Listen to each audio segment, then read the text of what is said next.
नमस्कार, मैं हूं पवन त्यागी। दिल्ली में मेयर और डिप्टी मेयर और इसमें एक स्टैंडिंग कमेटी, उसको लेकर चुनाव होना था, लेकिन आम आदमी पार्टी को इस चुनाव के पहले ही शायद यह अंदेशा हो गया कि ना तो उनका मेयर बनने जा रहा है, ना डिप्टी मेयर बनने जा रहा है, और स्टैंडिंग कमेटी में भी 6 में से 4 सदस्य भारतीय जनता पार्टी के बनेंगे। और इसीलिए जैसे ही चुनाव की प्रक्रिया शुरू हुई, आम आदमी पार्टी के कार्यकर्ताओं ने हंगामा शुरू कर दिया। इतना ही नहीं, इस हंगामे की तैयारी इन आम आदमी के पार्षदों ने पहले से कर रखी थी। इसका खुलासा हुआ है क्योंकि थोड़ी ही देर बाद जिस तरह से आम आदमी पार्टी के निगम पार्षदों के हाथ में कंप्यूटराइज लिखे हुए पेपर थे, जिस पर मोदी जी हाय हाय, एलजी हाय हाय, उस तरह के नारे लिखे हुए थे, इसी से पता लगता है कि वो पहले ही घरों से वो लिखकर लाए थे कि उनको मीडिया के सामने लहराना है। सवाल यह है कि जब पहले ही आप सोच के आए हो और घर से ही प्ले कार्ड लेकर आए हो और हंगामा करने की नीयत से आए हो, तो आखिरकार आपकी मंशा क्या है? इसी से पता लगता है कि जो मैंने पहले कहा था कि आम आदमी पार्टी को, केजरीवाल जी को यह लग गया कि उनके हाथ से मेयर, डिप्टी मेयर दोनों पोस्ट निकल रही है। हालांकि वो संख्या होने का दावा कर रहे थे, लेकिन आपको बता दें, हमने पहले भी कहा है कि ऐसे कई जगह नगर निकाय के चुनाव हुए हैं जहां मेयर के चुनाव में, क्योंकि दल बदल कानून लागू नहीं होता, एक दूसरे दल को लोगों ने वोट की है। दिल्ली की जहां तक बात करें तो प्रवेश वर्मा जो कि सांसद हैं बीजेपी के, उन्होंने यह तक कहा है, और इसमें पब्लिक भी दिल्ली की बोल रही है, कि आम आदमी पार्टी के ऊपर जो आरोप लगे थे कि उन्होंने निगम पार्षद के चुनाव में उनको टिकट देने के नाम पर पैसे लिए हैं, जो कि लाखों में हैं, और ऐसे में उनको यह अच्छे से पता है कि यह पैसा रिकवर नहीं होगा। अब यह आरोप वर्मा जी ने लगाया है, हालांकि अभी तक इसकी कोई पुख्ता जानकारी नहीं है और ना इन चीजों की कोई पुख्ता जानकारी होती है। लेकिन सवाल यह है कि वो जो आम आदमी पार्टी के निगम पार्षद हैं, अगर इनकी संख्या 150 इनको दिख रही है कि हमारे बाकी मिलाकर के सांसद और 14 विधायक, ये 150 संख्या हो जाएगी, तब हंगामा करने के बजाय आम आदमी पार्टी को तो शांति से बैठना चाहिए था। संजय सिंह कह रहे हैं, आम आदमी पार्टी के सांसद के साहब, इसमें जो है भारतीय जनता पार्टी वालों की चाल है। पहले ये जो है मनोनीत सदस्यों की क्यों ये शपथ ग्रहण करा रहे थे? भाई, संजय जी से कोई पूछे कि वो जो नामित सदस्य हैं वो पहले शपथ लें या बाद में, उससे आपको क्या फर्क पड़ता है? अगर आंकड़ों की मैं बात करूंगा तो आंकड़ों में तो आप देखें 274 टोटल बैठता है, उसमें आम आदमी पार्टी के पास 150 और बीजेपी के पास 113 जो अभी तक दिखाई देता है।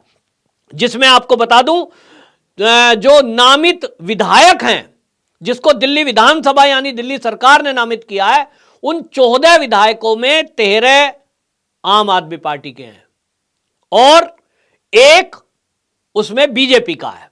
तो यहां जो नामित सदस्य हैं वो तो आम आदमी पार्टी के ज्यादा हैं। दूसरी तरफ जो नामित सदस्य एलजी साहब ने किए हैं, जिसको बार बार ये कहा जा रहा है आपकी तरफ से कि ये तो असंवैधानिक है। भाई, वो संवैधानिक नहीं है तो एलजी ने क्यों किया है? आप उसको कोर्ट में चुनौती दे दो। बात तो यह है कि इनको नियम कायदे का, कानून का पता नहीं है, और केवल मीडिया में आकर जिस तरह की हल्लेबाजी कर रहे हैं, उससे यह साफ जाहिर हो रहा है कि इनको पता लग गया कि मेयर, डिप्टी मेयर और स्टैंडिंग कमेटी तीनों इनके हाथ से गई, और इसलिए हंगामा करो और यह सिद्ध करने की कोशिश करो कि भारतीय जनता पार्टी बेईमानी कर रही है, और बेईमानी में एलजी साहब साथ दे रहे हैं, और इसीलिए ये तीनों सीट ये हार गए। जैसा मैंने पहले भी कहा है कि यह केवल एक विक्टिम कार्ड खेलने की चाल है। आम आदमी पार्टी के पास संख्या बल ज्यादा है, 10 सांसद हैं टोटल, जिसमें 3 सांसद राज्यसभा के आम आदमी पार्टी के हैं, 7 सांसद लोकसभा के वो भाजपा के वोट करेंगे।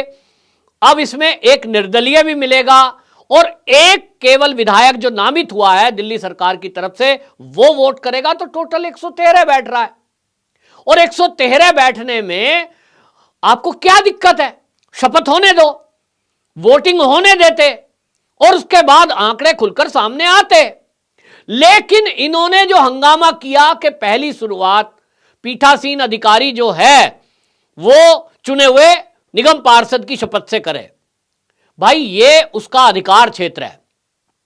कोई पीठासीन अधिकारी है, प्रोटेम स्पीकर जो होता है वो अपना तरीका तय करेगा। उसकी मर्जी है कि वो पहले नामित एलजी साहब के सदस्यों की शपथ ग्रहण कराए, चाहे वो सरकार के द्वारा नामित का कराए, चाहे वो निगम पार्षद का कराए। अल्टीमेटली शपथ तो सबको लेनी है। 274 के 274 नामित और जीते हुए सबको शपथ लेनी थी, तो कोई पहले और कोई बाद में क्या इससे फर्क पड़ जाता। लेकिन जिस तरह से प्ले कार्ड लेकर के आम आदमी पार्टी के लोग आए, भारतीय जनता पार्टी ने प्रेस कॉन्फ्रेंस करके सबूतों के साथ यह भी दिखाया कि आम आदमी पार्टी के लोग ब्लेड लेकर आए थे और उससे हमले किए गए हैं। यहां तक कि महिला जो हैं निगम पार्षद, उनको गिराकर उनको हमला किया गया। यह बहुत अशोभनीय है। आम आदमी पार्टी जो देश की राजनीति बदलने आई थी, उन्होंने क्या बदलाव किया है आज पूरी दुनिया देख रही है। दिल्ली के अंदर जो मेयर का चुनाव है उसमें आज तक, और दिल्ली नहीं पूरे भारत में, क्योंकि मेयर का यह सबसे छोटी इकाई है, कहीं ऐसा हंगामा नहीं हुआ कि आप पीठासीन अधिकारी की सीट पर चढ़ गए, आपने डायस को तोड़ दिया, आपने माइक तोड़ दिए, कुर्सी फेंक रहे हो। और यह काम कौन कर रहा है? जिनकी सरकार है, आम आदमी पार्टी की। हंगामा आम आदमी पार्टी ने अगर नहीं किया होता तो भाजपा वो उसमें प्रतिक्रिया क्यों देती? भारतीय जनता पार्टी की तो संख्या भी कम थी। लेकिन जिस तरह का हंगामा किया गया, भारतीय जनता पार्टी ने इसको लेकर प्रेस कॉन्फ्रेंस की और प्रेस कॉन्फ्रेंस में बाकायदा उन लोगों को प्रस्तुत किया जिनको चोट आई है, किसी को फ्रैक्चर आया है, किसी के घाव लगा है, एक की उंगली कट गई है। ये सब क्या है? इसको लेकर अब 3 एफआईआर ऐसा सूत्र बता रहे हैं कि दिल्ली पुलिस पे कराई गई है। भारतीय जनता पार्टी की तरफ से गंभीर आरोप लगे हैं और अब आप समझ लीजिए कि कुछ दिनों बाद ये चुनाव होगा। लेकिन अब जो होगा, अब इसमें यह माना जा रहा है कि निगम पार्षदों की गिरफ्तारी हो सकती है और ये आम आदमी पार्टी के निगम पार्षद हैं, ये गिरफ्तार होंगे। जो लोग ब्लेड लेकर आए थे उनकी पहचान वीडियो के और फोटो के माध्यम से की जा रही है। जो लोग प्ले कार्ड लेकर के आए थे, आपने भी वो वीडियो देखा होगा, विजुअल सारे मीडिया चैनल पे चल रहे हैं कि वो जेब में से एक पर्चा निकालते हैं और दिखा रहे हैं सबके सामने। इसका मतलब तो आप पहले से घर से ये तैयारी करके आए थे।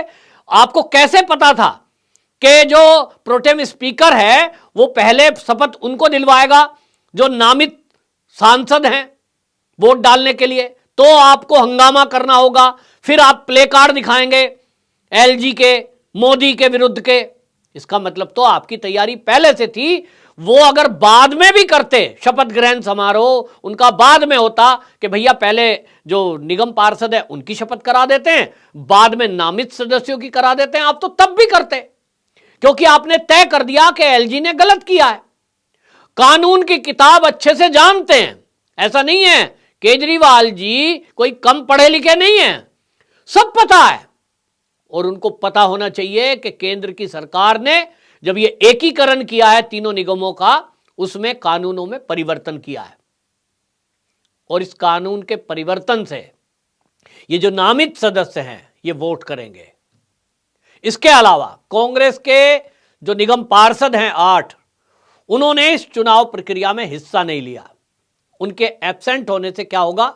जो बहुमत का आंकड़ा है वो 138 से घटकर कम पे आ जाएगा, और जब एक कम पे आ जाएगा 133 के करीब चाहिए होंगे, तो 133-34 चाहिए। और उसमें जो आम आदमी पार्टी के पार्षद हैं वो कुछ सपोर्ट में भारतीय जनता पार्टी के आ रहे हैं, और इसीलिए ये क्लियर होता जा रहा है। और जब ये क्लियर हो गया आम आदमी पार्टी को कि भारतीय जनता पार्टी मेयर और डिप्टी मेयर पोस्ट पर कब्जा करने जा रही है, और जो स्टैंडिंग कमेटी है उसके 6 में से 4 सदस्य भी भाजपा के बनने जा रहे हैं। जब ये लग गया उनको कि हमारे पार्षद हमारे वश में नहीं है, तो हंगामा करो, एलजी को बदनाम करो, मोदी सरकार को बदनाम करो, भारतीय जनता पार्टी को बदनाम करो, और फिर ये ब्लेम गेम खेलो कि नहीं तो हम तो जीते हुए थे। शांति से वोट पड़ने देते, उसके बाद रिजल्ट आने देते और तब ये आरोप प्रत्यारोप होता तो शायद देश की जनता आराम से समझती। लेकिन अब केजरीवाल जी ने, आम आदमी पार्टी के जो निगम पार्षदों ने किया, ये इन्हीं का नुकसान होगा। और अब क्या होने वाला है, जो सूत्र हैं उनके हवाले से जो खबर आ रही है कि अब निगम पार्षदों के नाम दर्ज रिपोर्ट हुई है, इसमें वीडियो के और फोटो के आधार पर पुलिस पहचान करेगी और अब निगम पार्षदों की गिरफ्तारी होगी। महिला के ऊपर हमला करना, उनके साथ छेड़छाड़ करना, गंभीर धाराओं में एफआईआर दर्ज हुई है। और जब ये गिरफ्तार हो जाएंगे, इसी बीच में चुनाव होगा, तो चुनाव में ये वोट करेंगे, निश्चित जानिए नहीं करेंगे। यही नया खेल है और ये खेल और शुरुआत आम आदमी पार्टी ने किया था, लेकिन अब इसका जो समापन है बीजेपी करेगी। और जैसा मैंने पहले कहा है कि अब हालात बता रहे हैं कि दिल्ली का मेयर, डिप्टी मेयर और स्टैंडिंग कमेटी तीनों भारतीय जनता पार्टी के कब्जे में आने वाले हैं। वंदे मातरम।